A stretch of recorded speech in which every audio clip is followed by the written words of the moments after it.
안녕하십니까. 3월 23일 마감시황 방송을 시작하겠습니다. 오늘 하루 무사하셨습니까? 시장이 엄청난 변화가 생겨가지고요. 이게 좀 뭐부터 말해야 될지 잘 모를 정도로 가뜩이나 그 간밤에 미증시가 상당히 좀 해석하기 어려운 상황이었는데, 거기다가 그 어떤 소위 말하는 세력들의 장난이 아니었을까, 이렇게 생각을 해봅니다. 그래서 증거는 없죠. 증거는 없는데 그냥 제가 받는 범위 내에서 제 개인적인 견해를 말씀을 드리겠습니다. 이게 뭐 어떤 구체적으로 누가 뭘 했는지를 주문하는 걸 다 지켜봤으면 뭐 딱 잡아갖고 너 왜 그랬어 이렇게 하면 되는데, 이 증거가 없죠. 그래서 일단 그 제 나름대로 해석을 해보도록 하겠습니다. 일단 그 시장 상황부터 먼저 이야기를 하고 넘어갈게요. 진짜 그 연준회의 끝나고 그 지금 외환 상태 한번 봐야 되는데요.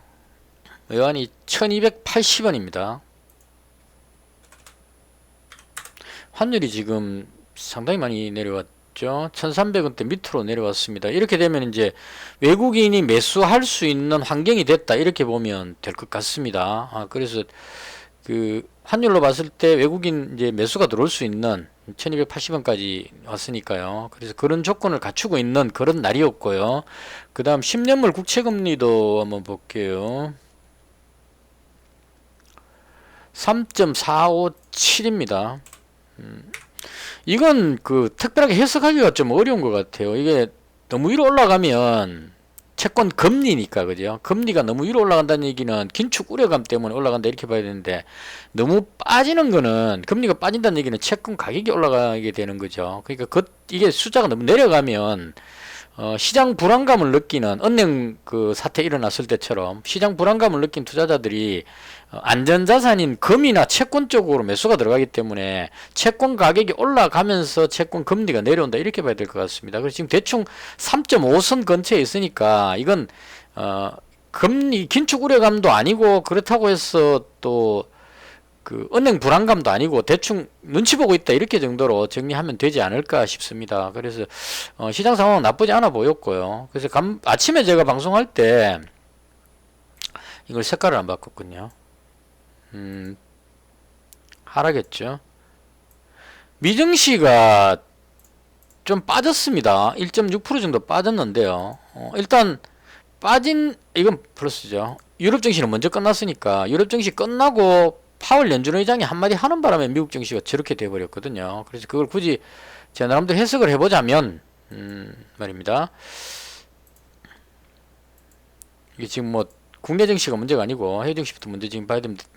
간밤에 미증시가 되게 복잡했기 때문에 오늘 그 대응하기가 상당히 어려웠는데, 거기다가 장 후반에 그 아마도 외국인하고 기관의 합작품인 것 같은데 증거가 없으니까 뭐라 하지는 못하겠고, 얘네들이 확 흔들면서 시장이 완전히 흔들려 버렸습니다. 그래서 일단 그 해외 증시부터 먼저 보겠습니다. 독일 증시 보시면 안 빠지고 0.1% 정도 상승했거든요. 이건 이제 왜 그러냐면은 0.25포인트 인상이 유력하다, 이렇게 되기 때문에 안도감으로, 그러니까 CS 은행이 그 해결이 되고 이렇게 하면서 안정감으로 인해서 유럽 증시는 싹 올라갔습니다. 그러니까 유럽 증시가 지금 3일째 상승했기 때문에 그 은행 부분에 CS 은행에 대한 악재는 어느 정도 해소됐다, 이렇게 보면 될 것 같습니다. 그래서 이 부분은 좋았는데, 미국 증시로 넘어와 가지고 이거 본봉으로 보시면요, 3분봉입니다. 자, 시작하고 나서 살짝 올라왔습니다.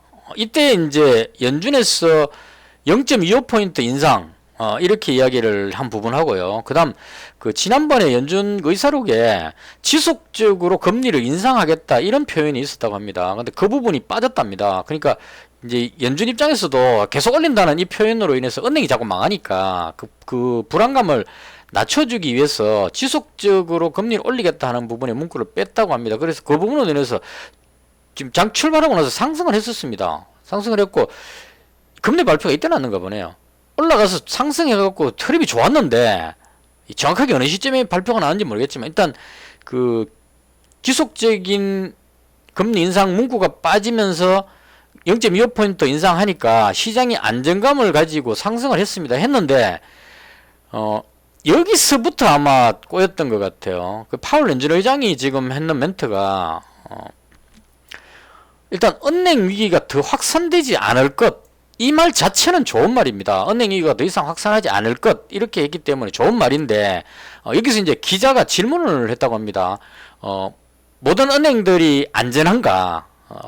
그 은행에 대한 그 안전을 책임질 수 있는가라고 물었을 때 파월 연준 의장이 그 책임질 수 있다는 말을 못하는 거죠. 머뭇거리면서 대답을 제대로 못하고 했던 말이 이제 이 말이었답니다. 은행 위기가 더 확산되지는 않을 것이다. 이렇게 이제 약간 얼버무리는 듯한 표현이 나왔다는 겁니다. 그래서 일단 그 듣는 사람 입장에서는 파월 연준 의장이 은행 불안감, 지금 퍼스트 리퍼블릭부터 해서 지금 SVB하고 문제가 많죠. CS까지 있는데 이 부분에 대해서 확답을 못 주는구나 하는 이런 느낌을 조금 받았을 겁니다. 그래서 이렇게 이야기를 했다는 자체가 은행 그 위기 부분에 대해서 약간 좀 모호한 표현이었다 이렇게 볼 수 있을 것 같아요. 그리고 이제 뒤에 또 뭐라 그랬냐면 연내 금리 인하는 기대하지 말라 이렇게 탁 잘라서 막아 버린 겁니다. 그래서 이 부분이 이제 이해는 됩니다. 파월 연준 입장에서 지속적인 금리 인상을 하겠다는 그 문구를 빼버리기 때문에 시장 참여자들이 금리를 더 이상 올리지 않겠구나라고 생각하면 물가가 안 잡힌다는 얘기죠.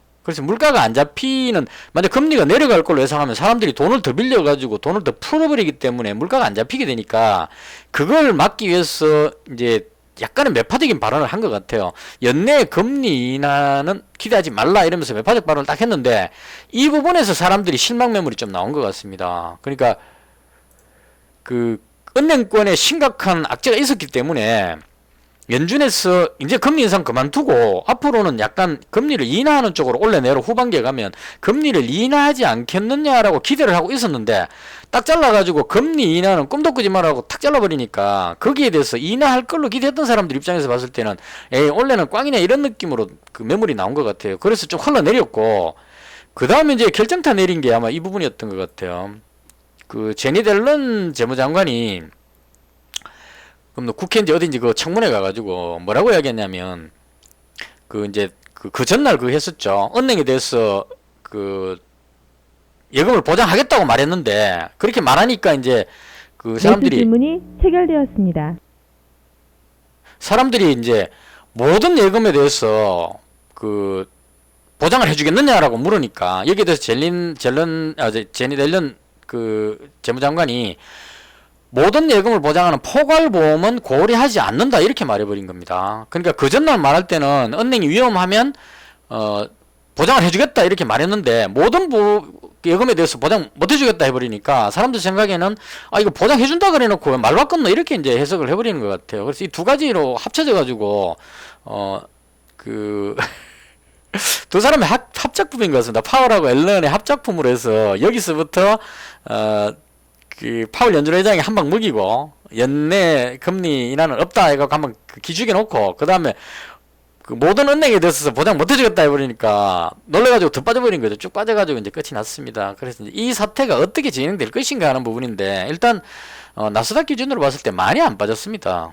여기서부터 지금 상당히 많이 올라왔기 때문에 가만히 놔뒀어도 여기서 올라가기는 어려웠을 거예요. 그동안 많이 올라왔기 때문에. 그래서 재료 노출 개념으로 0.25% 하니까 내려가고 싶은데 좀 내려가려고 폼 딱 잡고 있는데 한마디 해주니까 봐라 이런 식으로 하면서 이제 확 빼버린 것 같아요. 그래서 내려온 것 같고 이 부분이 이제 자고 나면 지금 미국 선물 지수가 나스닥 선물이 한 0.9% 상승하고 있는데요. 뜯어보면은 그렇게 큰 악재가 아니었던 것 같아요. 은행위기가 더 이상 확산하지 않을 것이라는 말을 했기 때문에 은행위기가 이건 이제 그 파월 연준 의장의 말인데 믿을 수 있느냐 하는 이 부분인데 그래도 아무래도 그 연준 의장이 이런 말 했으면 어느 정도 좀 신뢰성이 있지 않을까 싶습니다. 모든 걸 다 보는 사람 입장이니까. 그리고 연내 금리 인하는 기대하지 말라는 이 말도 연내 금리 인하를 하겠다는 말을 할 수가 없는 입장입니다. 그래버리면 사람들이 연내는 그 후반에 가서 금리 인하할 것 같다 싶어가지고 돈이 풀려가지고 물가가 안 잡히니까 그 지속적인 금리 인상한다는 문구는 빼더라도 그 사람들이 그 인플레이션에 대한 경계감은 가져야 되겠다는 얘기죠. 그래서 이제 이 부분은 그런 의미로 한 것 같고요. 그 금리 인하는 원래 사실상 그 좀 어려운 부분입니다. 지금 현재 시점에서는 러시아 우크라이나 전쟁이 안 끝났기 때문에 그래서 할 말 했다 이렇게 보여지고요. 그 다음에 그 앨런 재무장관도 모든 예금에 대해서 보장해주겠다 이걸 그 재무장관이 공식석상에서 그렇게 말한다는 것은 조금 어렵습니다. 그럼 이제 사람들이 막 대출하겠죠. 대출해갖고 빵꾸 내보고 그냥 그 보험으로 그냥 매가도 이렇게 이제 은행 뭐라 해줘도 이런 쪽으로 갈 수 있기 때문에 이건 그렇게 말할 수 없었을 겁니다. 그래서 다 뜯어보면 할 말 했는데 단지 시장에서 그동안 많이 올라와가지고 이제 좀 내려가고 싶은데 핑계거리를 제공해줬다. 그래서 이제 그 핑계로 그냥 쭉 빠졌다. 이렇게 보는 것이 맞지 않을까 싶습니다. 그래서 아침 방송할 때 제가 국내 증시는 하락이 제한적일 것이다. 이렇게 이제 표현을 했거든요. 더 이상 안 빠질 것 같다. 여기서 이 부분이 큰 악재가 아니기 때문에 지금 뜯어보면 뚜렷한 악재가 없습니다. 그래서 그런 부분을 봐서 여기서 이제 하나 문제되는 거는 추가적으로 은행 부실이 나올 경우에 어떻게 하느냐 그 부분이 남는데 그건 아직까지 나오지 않은 상황인데 그래서 그거 걱정해가지고 미리 빠지는 거는 좀 오바가 아닌가. 그래서 그 퍼스트 리퍼블릭 같은 경우에도 그 쭉 빠졌다가 그 가격이 어느 정도 빠졌었냐면 퍼스트 리퍼블릭이 장중에 한 15% 빠졌는데 장 끝나고 시간에서 한 2.5% 정도인가 반등했습니다. 그러니까 그 쭉 빠졌다가 보니까 이거 그렇게 심각한 건 아니구나 이렇게 해서 이제 반등 나왔다 이렇게 보면 될 것 같습니다. 그래서 오늘 국내 증시는 안 빠지는 게 맞았던 것 같고요. 오히려 환율 부분으로 인해 가지고 이제는 외국인이 매수가 들어올 수 있는 그런 환경이 돼가고 있다 이렇게 볼 수도 있을 겁니다. 확 꺾였죠 지금 한 27원이 지금 툭 떨어져 버렸기 때문에 외국인이 이제 더 이상 팔고 나가는 것보다는 오히려 매수가 들어올 수 있는 그런 가능성 뭐 국채금리도 괜찮고 그래서 이제 근데 문제가 뭐가 있었냐면 그 제가 계속 말씀드렸는데요. 국내 증시로 돌아와서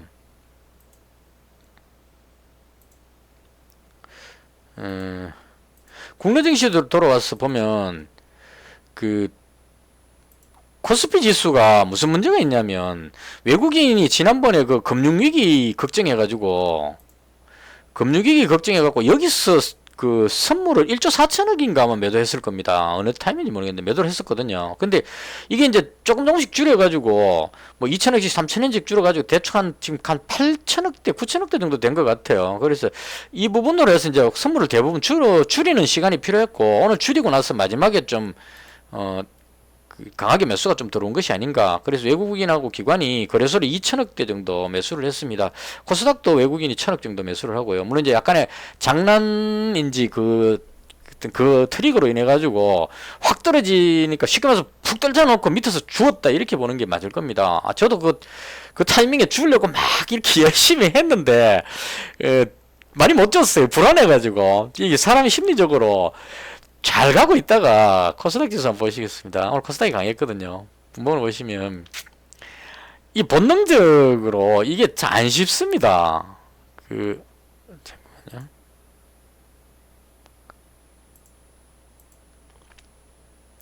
코스닥 지수 보시면 코스닥이 오늘 강했거든요. 그 5분봉을 한번 볼까요?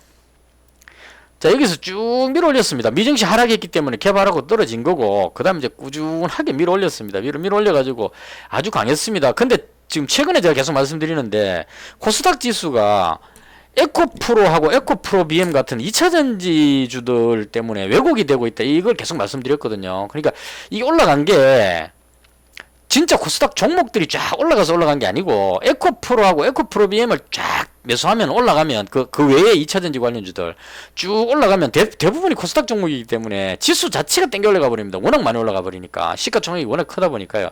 그래서 이 왜곡이 있는 상황이었는데 여기서 확 털어버렸죠. 진짜 이 순간적으로 확 빠질 때 전쟁 난 줄 알았습니다. 그래서 이제 이럴 때 제일 먼저 해야 되는 거는 미국 선물 지수를 먼저 체크해야 됩니다. 제가 했던 동작을 그냥 설명드릴게요. 앞으로 이런 일이 또 생길 거니까 그 상황에 대해서 제가 했던 걸 그냥 동작을 말씀드릴게요. 일단 미국 선물 지수를 먼저 봅니다. 이렇게 탁 떨어지면 이건 뭐 북한이 핵실험을 했거나 아니면 뭐 심각한 뭐 그 위험 혹은 뭐 큰 지진 뭐 이런 걸 내갖고 경제적으로 엄청난 타격이 발생되는 경우에 이렇게 떨어질 수 있기 때문에 확 떨어질 때 제일 먼저 해야 되는 거는 미국 선물 지수를 빨리 챙겨봐야 됩니다. 근데 미국 선물 지수가 꼼짝도 안 하고 있었어요. 아무 일 없었다는 거죠. 그럼 이게 왜 빠졌느냐 봤을 때 그 빠진 주범이 여기 있었다는 얘기입니다. 에코프로로 장난친 것 같은데요. 자, 에코프로를 이게 지금 시가총액이 얼마인지 모르겠네요. 제가 보기에 장난친 건 얘였던 것 같아요. 에코프로가 제일 만만했던 것 같습니다. 이 지주사이기도 하고 하니까 에코프로 BM 팔기엔 좀 그러니까 에코프로였는데요. 1조 2천억 아, 12조인가요, 이거? 진짜 이 상황이었는데 외국인이 매수를 안 했죠. 2차전지 관련주 중에 매수 안 한 종목은 거의 얘밖에 없을 겁니다. 다른 거 보시면 어반리튬 53만 주 매수했죠. 오늘 그냥 제 생각을 그냥 전해드릴게요. 하이드로리튬 30만 주 매수했죠. 이수학 39만 주 매수했죠. 금량도 26만 주. 한영화수가 뭐 별로 안 했네요. TC스틸하고 태경BK는 원래부터 올라가 버렸기 때문에 얘는 건드리지 않았던 것 같고요. 대장이니까. 대장은 항상 살아있습니다. 에코프로 확 던지면서 에코프로는 안 잡았죠. 그러니까 이 종목을 확 던져가지고 쭉 빼는 겁니다. 얘가 쭉 빠지면 사람들 생각에 놀래가지고 무슨 2차전지에 문제 있나 싶어갖고 다 던져버리게 되겠죠. 갑자기 확 예상이 됐으면 이런 일이 한번 있었다면 쭉 떨어지면 밑에서 살 건데 사람 심리가 그게 안 그렇거든요. 여기서 이렇게 곤두박질 치는데 이게 한 10몇 프로까지 올라가 있다가 마이너스로 한 7, 8%까지 쭉 빠지는데 이 웬만한 강심장 아니면 못 버팁니다 이거. 그래서 쭉 빠지니까 놀래가지고 이게 이게 쭉 빠지니까 관련 테마들 종목들을 다 던져버리는 그런 식으로 나온 겁니다. 그래서 에코프로 BM도 보면 따라 내려오죠. 에코프로를 아마 주로 던졌을 것 같아요. 얘가 마이너스로 7, 8%까지인가 제가 워낙 빨리 지나가고 자세히는 못 봤는데 마이너스로 한 8, 9%대까지인가 플러스로 한 10%가 있다가 마이너스 8, 9%니까 체감적이는 엄청나죠. 쭉 빠지니까 관련주들이 쭉 떨어지는 겁니다. 그래서 떨어지니까 이제 이 사태 파악을 어떻게 해야 되냐면 사람들이 막 왕정하고 있는 이 상황인데 이걸 외국인들이 다 받았다는 거죠. 밑에서 그냥 주었을 겁니다. 이 상가격에 매수하고 들어올려버리는 이런 상황이 됐습니다. 그러니까 이제는 여기서 다 틀려버렸는데 상가격에 그냥 다 던져버렸죠. 오늘 어반리튬도 상한가 들어갔던 종목입니다. 상한가에서 추락해갖고 이까지 빠지면 여기 물린 사람들이 다 손절했을 겁니다. 그럼 손절했는데 이걸 여기서 밑에서 받아버리니까 손절한 사람들 입장에서 봤을 때 되게 억울하죠. 이거는 이런 거 당하고 나면 며칠 동안 잠 못 잡니다. 가만히 있었으면 될 건데 한 번 뭐 휙 해가지고 이게 이제 증거가 없기 때문에 따지지도 못합니다. 이거 어쨌거나 그렇게 돼버린 바람에 쭉 빠져갖고 여기서 다 손절해버렸는데 시장가로 막 던지겠죠. 쭉 빠진데 이걸 다 받아갖고 땡겨보니까 이제는 여기서 새 출발해야 되는 거죠.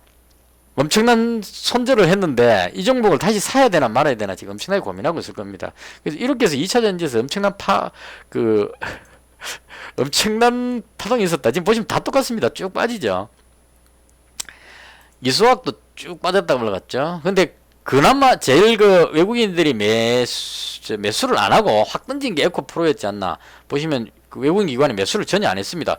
확 던져가지고 뺐다가 마이너스까지 갔다가 지금 들어왔습니다. 그래서 이렇게 돼버리니까 이제 끝나버렸죠. 게임은 이미 끝나버리기 때문에 저는 뭐 이쪽 종목으로 안 들어가 있었으니까 좀 평정심을 그냥 가지고 있는데 여기서 만약에 휙 할 때 밑에서 손절하신 분 같으면 엄청난 충격을 받았을 겁니다. 지금 충격이 해결이 안 되죠.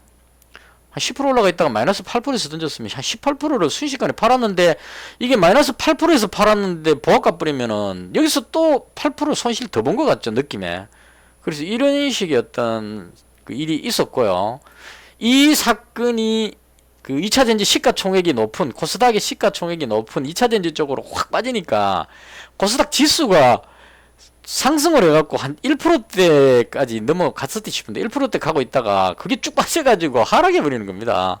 그래서 이게 쭉 빠지니까 애꿎은 저도 피해를 보는 겁니다. 저는 왜 피해를 하냐면 이게 제 종목 이야기하면서 할게요.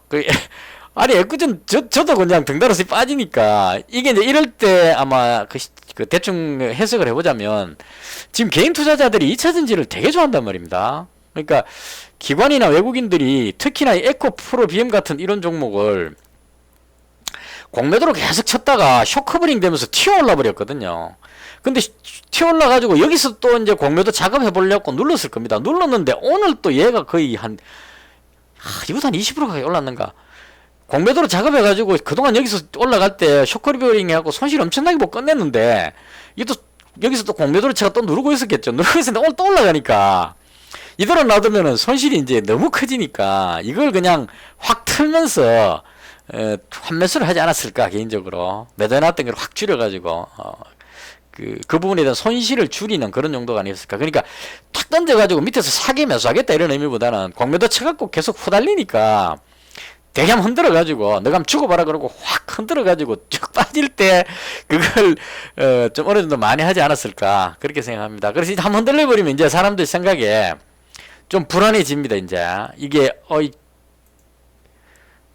이 2차전지가 끝물인가 이런 느낌이 살짝 들게 돼버렸죠. 그래서 이제 올라갈 때도 조심조심 해야 됩니다. 갑자기 확 매도 나오면 본능적으로 이거 또 나오는 거 싶어가지고 이게 쭉 올라가다가 여기서 또 던지면 놀래가지고 축 빠져버릴 위험성이 상당히 이제 있는 그런 상태입니다. 근데 그럼에도 불구하고 개인들이 워낙 그 2차전지를 좋아하기 때문에요. 저는 이제 생각할 때 뭐냐면 2차전이 확 무너지길래 원래 오늘 제가 방송할 방송의 제목은 뭐였냐면 모두가 2차전지가 좋다고 매수하더라도 나는 내 갈 길 가겠다. 이게 원래 제목이었었어요. 하도 저도 이제 답답해가지고. 왜냐하면 저는 지금 손실이 오늘 손실이 이제 12만원 났는데요. 이거 2차전지 떨어지는 거하고 아무 관계 없었습니다. 원래 한 12만원 정도 손실 났습니다. 물론 이제 제가 매수했던 종목이 좀 올라가가지고 수익 난 거 있었다가 본전 정도 하고 있었다가 축 빠지면서 다시 이제 내려가 버서 그렇지 상대적인 소외감을 느끼는 상황이었습니다. 2차전지가 다 상한가 들어가고 뭐 태경비케 이런 거 상한가 들어가고 이랬는데 제가 가진 종목은 전부 빌빌거렸단 말입니다. 뭐 로봇이라든가 뭐 전부 다 그나마 이 AI 관련주들이 횡수 수술하면 안 되는데 엔비디아 상승 뭐 이런 걸 해갖고 AI 관련주들이 그나마 좀 바톤을 받으려고 노력을 했는데 그것도 역부족이었어요. 솔트룩스 이런 것도 올라가려고 시도하다가 제대로 못 올라갔습니다. 그러니까 오로지 1차전지로 몰려가니까 이제 상대적으로 소외감을 느껴갖고 고민을 했습니다. 이제 왜 고민하냐면 나도 내가 가진 거 다 던지고 2차전지로 가야 되나 이제 고민했는데 그때 이제 아침에 결론 내린 게 뭐냐면 2차전지 급등하길래 내린 결론이 모두가 2차전지 매수하더라도 나는 내 갈 길 가겠다. 이게 원래 오늘 제목으로 그게 시나리오 구성해갖고 상대적으로 박탈감을 느끼지만 나는 내 갈 길 가겠다. 이렇게 방송하려고 그랬는데 이걸 내일쯤 일어날 일이 오늘 일어나 버렸어요. 그래가지고 오늘 방송 제목 자체가 바뀌었습니다. 그래서 이제 문제는 뭐냐면 빠질 때 같이 빠진다는 겁니다. 일단 제가 가졌던 거 중에 오늘 미래컴퍼니 매수했었는데요. 분봉을 한번 보여드릴게요. 같이 빠지죠. 이게 이제 이 부분을 굳이 제가 해석을 해보자면 원래 이 미래컴퍼니가 오늘 상승을 하고 있었습니다. 잘 올라가고 있었어요. 후반에 가서 이제 땡기려고 작정하고 매수해서 끌어올리고 있었어요. 이 오늘 재료가 뭐였냐면 미래컴퍼니가 원래 삼성에서 인수하지 않을까라는 기대감으로 여기서 올라갔거든요. 올라가고 그동안 이제 매물수화 다 끝내고 새로운 상승을 하려고 시도하는 그런 날이었을 겁니다. 그래서 오늘 삼성이 인수할 가능성이 있는 뭐 그런 느낌으로 제가 봤던 게 미래컴퍼니하고 에이테크 솔루션이었어요. 근데 이것도 하도 많이 흔들어서 가지고 자신이 없어가지고 50만원치만 매수를 하고 있었습니다. 50만원 매수하고 있었는데 저거 쭉 빠지면서 같이 쭉 내려왔어요. 이걸 다시 돌아 올릴 때 이때 이제 추가로 50만원 잡아가지고 결론적으로 이 두 종목을 그냥 본전으로 그러니까 수익 전환시켰다 이런 의미로 보면 될 것 같습니다. 밑으로 빠지고 있는 거를 그나마 여기서 잡아가지고 안 그랬으면 손실 났겠죠. 여기 50만원 잡고 있었는데 쭉 빠져가서 마이너스 나고 있었는데 여기서 추가로 더 잡아가지고 오늘 이거 잡았을 때 미래컴퍼니가 42,900원에 잡았거든요. 아닌데 이건 매도했고 42,900원에 절반 팔았고요. 43,150원 종가에 절반을 팔았습니다. 이거 그러니까 추가로 더 잡아갖고 200만원까지 잡았는데 올라가길래 좀 불안해가지고 절반 이익 실현했다 이렇게 보시면 될 것 같아요. 그래서 이 매수할 때 언제 매수했냐면은 42,400원에 매수했습니다. 42,400원이니까 대충 이어서 오르락내리락 할 때 이때쯤 잡았을 것 같아요. 근데 사태가 다 진정되고 나니까 다시 이제 갈로면 간다 이래갖고 올라간 것 같고요. 에이테크 솔루션도 50만원 가지고 있다가 밑에 내려왔을 때 대충 50만원 더 잡았습니다. 그래서 마지막에 탁 튀어오르니까 이거는 아니죠. 50만원 가지고 있다가 종가에 50만원을 더 보탰습니다. 그렇게 해가지고 이제 빵 뜨면서 잡았습니다. 이것도 이제 왜 잡았냐면 매물이 있는데도 불구하고 아주 강하게 올라갔죠. 그래서 이 종목도 삼성이 지분을 15% 가지고 있기 때문에 사람들 생각에 레인보우 로보틱스가 이 3만원에서 지금 15만원까지 5배까지 올라갔죠. 그러면 이제 같은 개념이라면 삼성에서 추가로 더 회사를 인수하겠다 이런 말이 있었기 때문에 같은 개념이라면 에이테크 솔루션도 만약 걸린다면 이런 얘기죠. 걸린다면 14,000원짜리니까 한 4, 5만 원까지 간다 이렇게 되겠죠. 비슷한 느낌으로 보자면 삼성에서 지분 투자를 조금만 더 한다면 지금 15% 가지고 있으니까. 그래서 이 두 종목이 오늘 그 제가 봤던 추가로 매수했던 종목입니다. 말한 김에 이제 일찍으로 설명해 버렸는데요. 그래서 다른 종목도 같이 영향을 받았다는 겁니다. 이수페타시스 오늘 제가 아침부터 계속 그 매수해 가지고 여기서부터 추가 매수가 300만 원까지 만들었어요. 300만 원 만들었고 여기서 올라갈 때 좋았습니다. 이거 마지막에 쫙 매수해 갖고 이 9,300원대까지 이제 고점 돌파하려고 여기서 끝내버리면 이것만 올라가 버리면 이제 새로운 세상이 열리게 되겠죠. 지금 보시면 이 정도만 넘어가 버리면 오늘 양봉으로 빼올려 버리면 그 다음에 이제 시장 상황만 좋아지면 오늘 엔비디아가 저녁에 상승할 가능성이 높기 때문에 시장 상황이 좋아지면 띄워갖고 땡길 수 있는, 그러니까 거의 고점 위치에 다 와 있겠습니다. 조금만 더 뺏기면 올라갈 수 있는. 그래서 마지막에 힘내가지고 열심히 땡겨 올리길래 300만원 들고 와, 이 진짜 흐뭇하다 이러고 있었는데 이게 여기서부터 계속 잡았으니까 어제부터 가지고 있었죠. 100만원 가지고 있는 데서 제가 잡은 게 대충 얼마쯤이냐고 그랬다. 잡은 데다가 오늘 아침부터 해갖고 추가로 잡아서 300만원 잡았으니까 수익 나가 있었습니다. 나가 있었는데 이걸 여기서 쭉 빼가지고 수익이 확 줄어버렸습니다. 결론적으로는 최종적으로 이제 워낙 아래쪽에서 잡다 보니까 현재 플러스 제 매수 가격 정도 와 있는 상태입니다. 그래서 이게 시장이 무너지니까 대부분의 사람들이 그렇게 하는 것 같아요.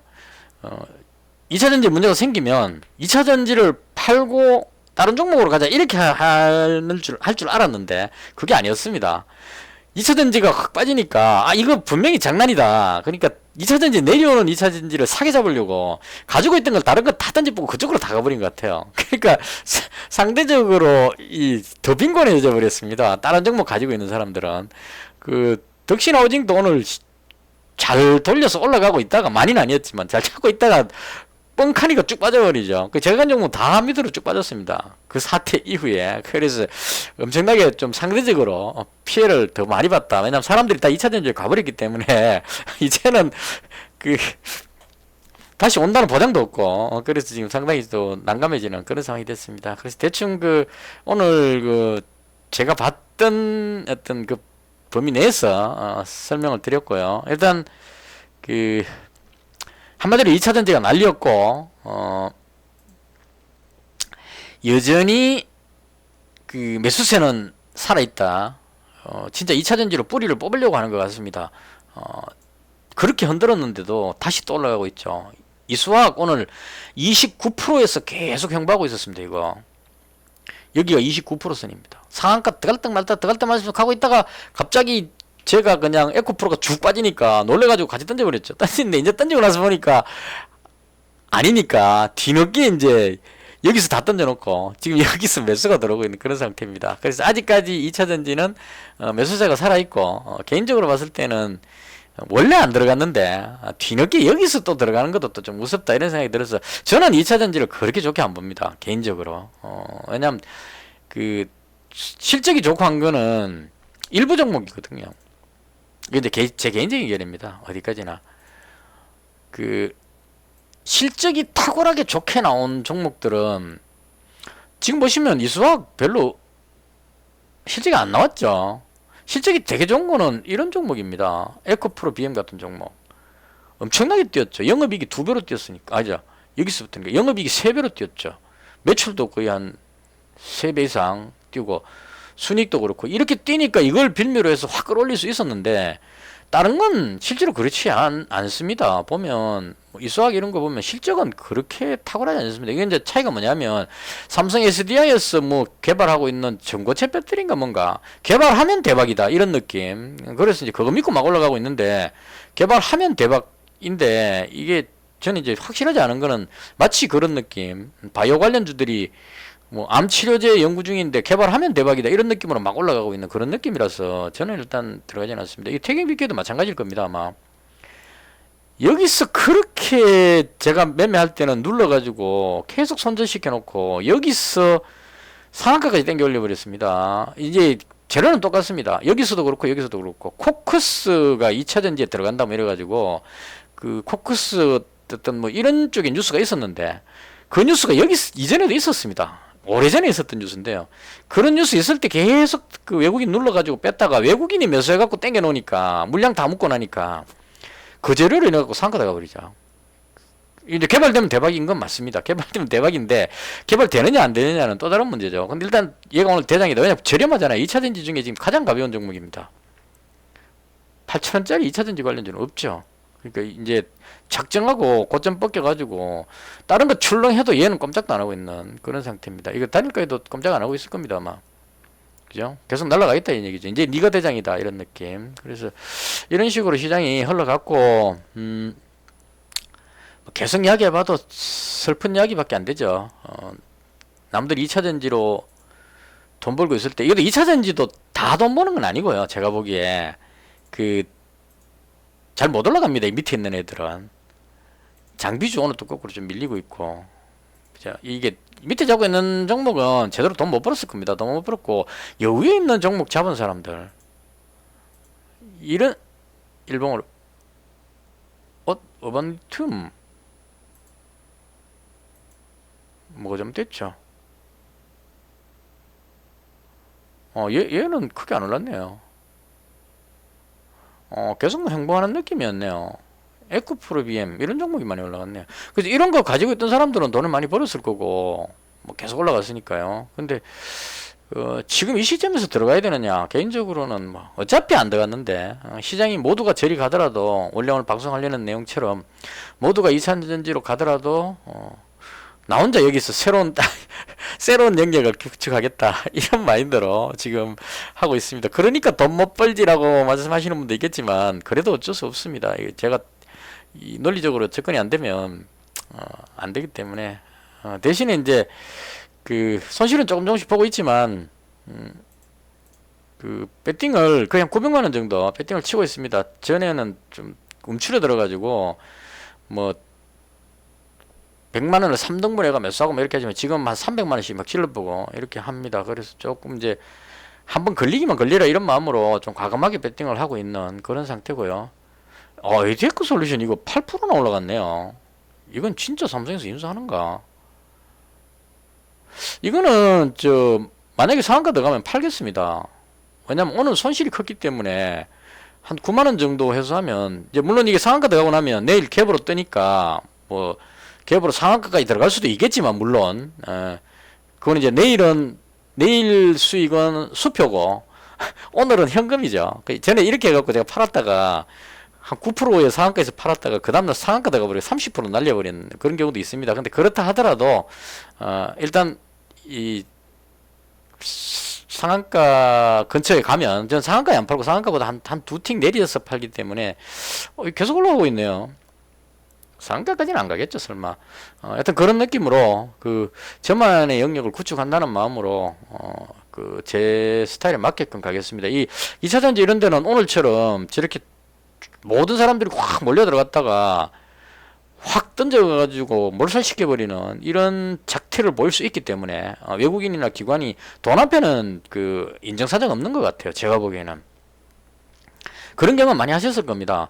분명히 이거는 올라가야 되는 거라는 생각을 하면서도 그걸 축 잡고 매도를 해가지고 손절시키고 간다는 거죠. 레인보우 로보틱스 이거 또 나오니까 가슴 아픈데 말 나온 김에 이제 이렇게 한다는 겁니다.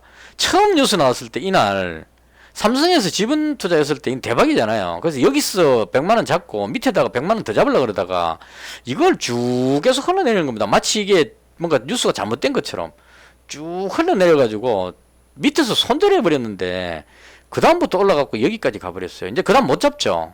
이렇게 가버리면 여기서 손절했는데 35,000원에 손절했는데 이 8만 원에서 매수를 못 하죠. 그러니까 뭐 매수 안 하니까 계속 올라갑니다. 이렇게.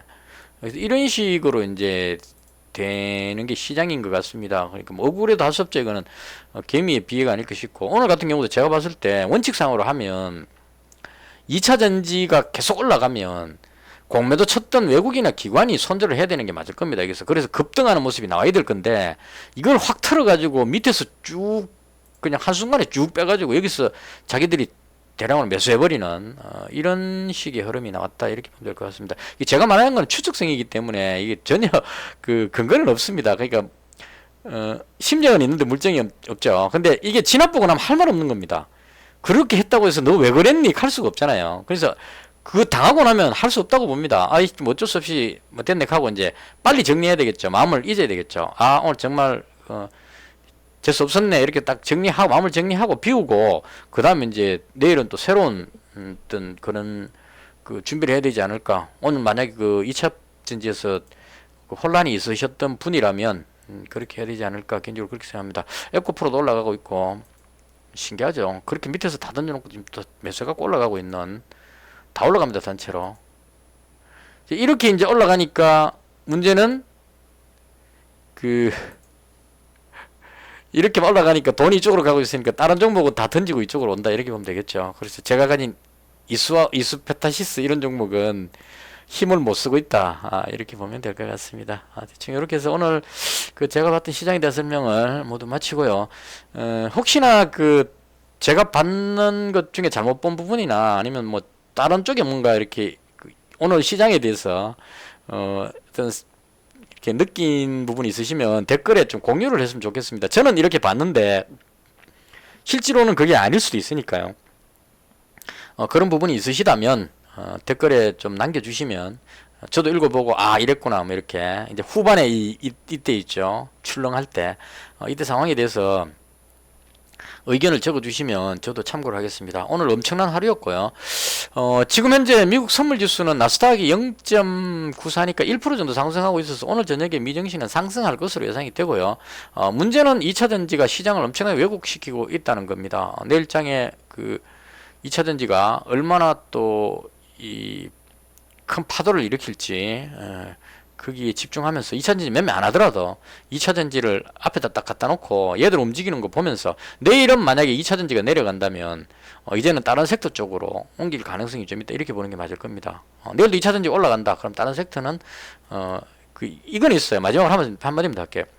2차전지로 돈이 다 몰려가니까 그게 있습니다. 그러니까 다른 사람들이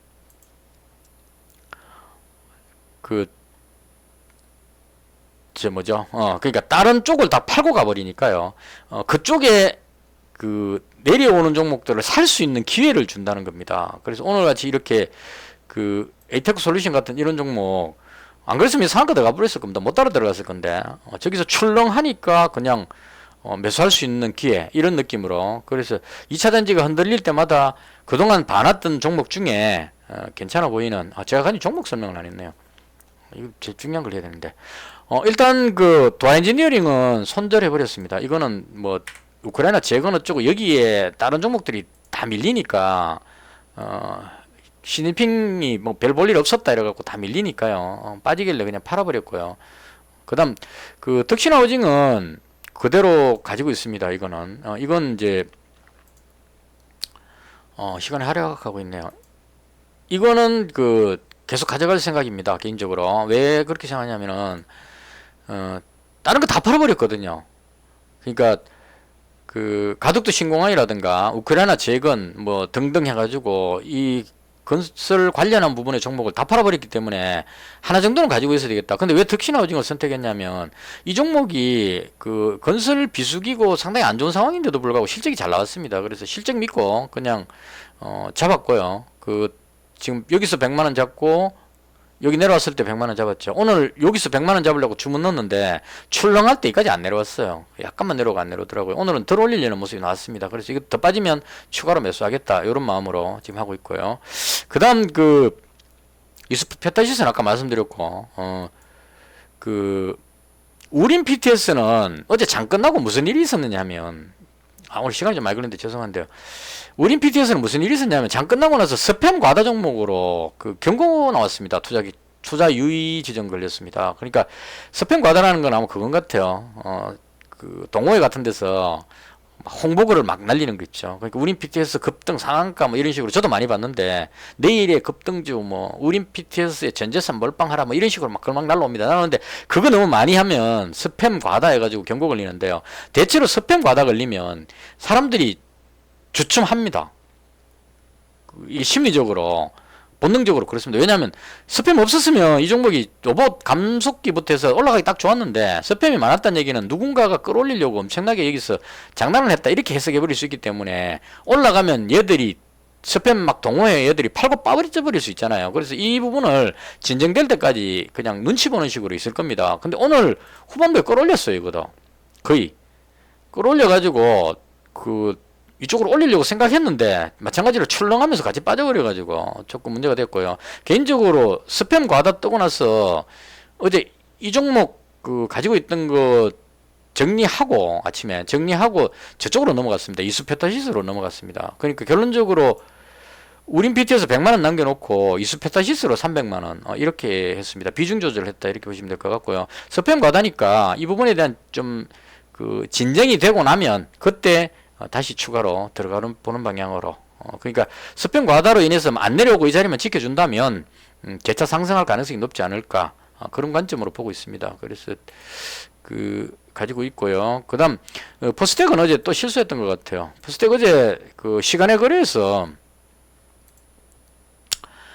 어제 시간에 거래에서 3,400원에 누가 확 던져버렸습니다. 시간에 상승하고 있다가 마지막 타에서 이 3,400원을 확 던져버렸는데요. 미국 선물지수 빠지고 이러니까 그 불안감으로 인해서 밀려버렸습니다. 밀려가지고 이거 여기서 300만원 가지고 있다가 이게 손실이 컸습니다. 오늘 300만원이니까 거의 한 6만원 정도 손실을 하죠.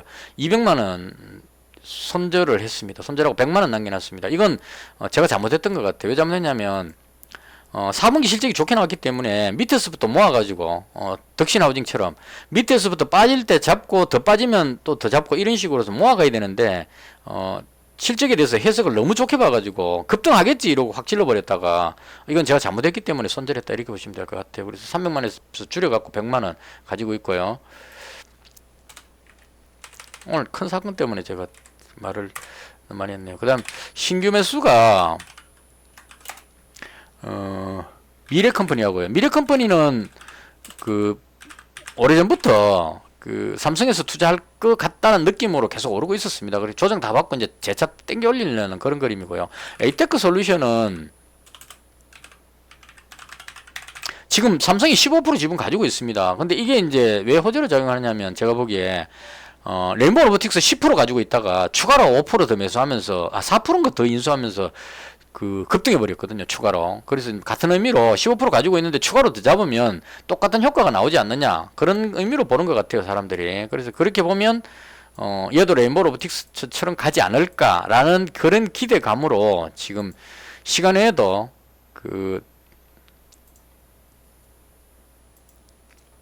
아까 8% 갔다면 지금 많이 내려왔네요. 6% 해갖고 지금 막 왔다 갔다 하고 있습니다. 그래서 상가 더 가면 팔라 그랬는데 안 가면 그냥 계속 지켜보는 방향으로 대충 그렇게 하겠습니다. 미래컴퍼니도 지금 이 두 종목 다 거기에 걸린 것 같아요.